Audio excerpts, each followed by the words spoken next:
мен окуткан эжелерим агайларым.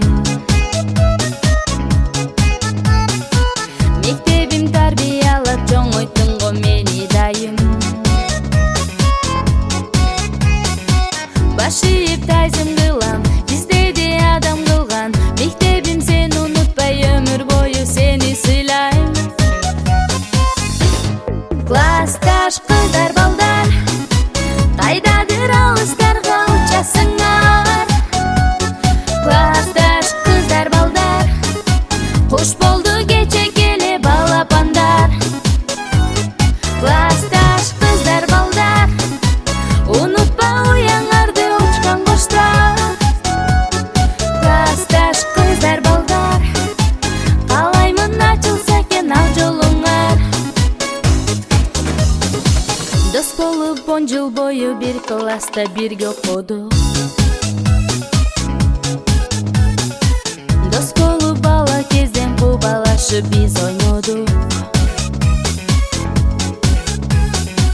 Коңгуроо шыңгырады, убакыт зымырады. Эй достор, өттү күндөр, балалык кез артта калды.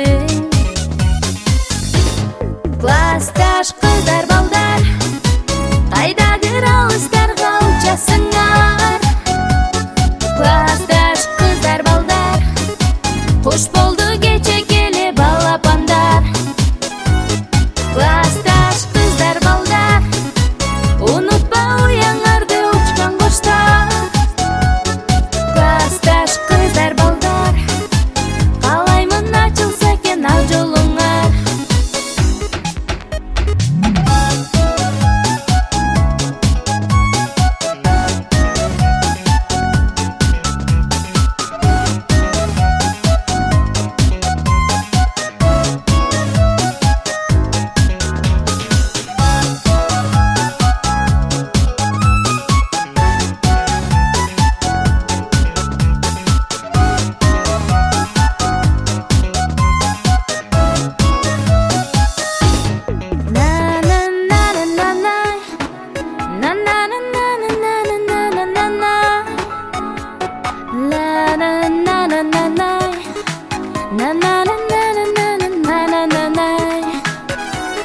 Классташ кыздар балдар, унутпа уяңарды учкан коштар. Классташ кыздар балдар, каалаймын ачылса экен ал жолуңар. Классташ кыздар балдар.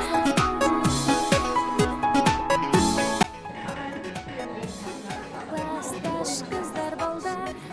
Мен телефонду максатты колдонуп жатам. Телефон аркылуу онлайн сабактарды өтүп жатам. Ошол эле телефон аркылуу мен апама чалып ден соолугун сурап турам. Ошол эле телефон аркылуу мен апама акча котором. Айлыгым телефонго түшөт. Анткени мен ошол эле телефон аркылуу керектүү жерлерге да акча котором. Демек биз телефон аркылуу иш бүтүрүп жатабыз. Балаңыздын телефондо бүтүрө турган кандай иши бар? Балаңыздын телефондо аткарылбай турган кандай иши бар? Карап көрсөңүз, балаңыздын телефондо бүтүрө турган иши дээрлик жок. Ага айлык түшпөйт, анткени ал иштебейт. Ал телефон чалып сүйлөшпөйт ата-энеге, анткени анын ата-энеси жанында. Ата-энелер балдарына телефон алдырып коюшат. Бирок иш жүзүндө бул баланы акырындык менен өлтүрүүгө барабар. Анын телефондо иши жок, бирок убакыты сетепке кетет. Көрүүсүн ачалайт, эс тутууну алсырайт. Тарбиясы бузулат, жалпоолук адатка айланат. Сүйлөө жөндөмүн начарлайт. Укусу бузулат. Укусу бузулган соң иммунитети түшөт. Натыйжада бала сергек болбой калат. Милдеттерин аткарбай калат. Эгерде ушуларды билип туруп, дагы телефон берип жатсаңыз, капа болбоңуз. Сизден өткөн акылсыздарда эле жок деп айтууга болот. Мисалы азыр мектептерде электрондук күндөлүк аркылуу кайсы сабактар болорун билсе болот. Ал үчүн 1 мүнөт убакыт кетет.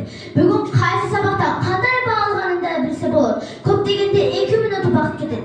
Демек бала телефонду жөн гана алган эмес. Бирок бала телефонду иш бүтүрүү үчүн гана колдонуу керек. Энени түшүнүү зарыл.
Если сильно анlaşır.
Sen bir gün muğalim bolsoң, анда эмне кылмак элең? Men ökürtü uçmakmın. Men düşünük aytırmakmın. Men okutmakmın. Ben savatmakmın. Men bolsa telefon alып келгенге рөхсат кылмакмын. Men de telefon alып келгенге рөхсат кылмакмын. Ben свободный форма менен рөхсат бердим. Men сабыр болгон кырсызда сөйлөйт. Men kızlarda жақсы көргөн курбулар менен балдарды жақсы көргөн дос балдарыма отургузбакмын. Men балдарга 5 ой бердим. Men жакшы сабак бермекмин. Men baldarga 5-4 koymokмун. Men baldarga окубаса 2 koymokмун. Men özümde журналын бетеп коймокмун. Men балдарга акыл үйрөтмөкмүн. Men baldarга балдарды жакшы окутканга аракет кылмакмын. Мен балдарды дене тарбияга чыгарам. Мен балдарды утуза эске чыгарып коём. Мен балдарга 5 күн. Мен балдарды спортсмен кылмакмын. Мен балдар мага тийишкен балдарды неме 2 саат стол көтөрүп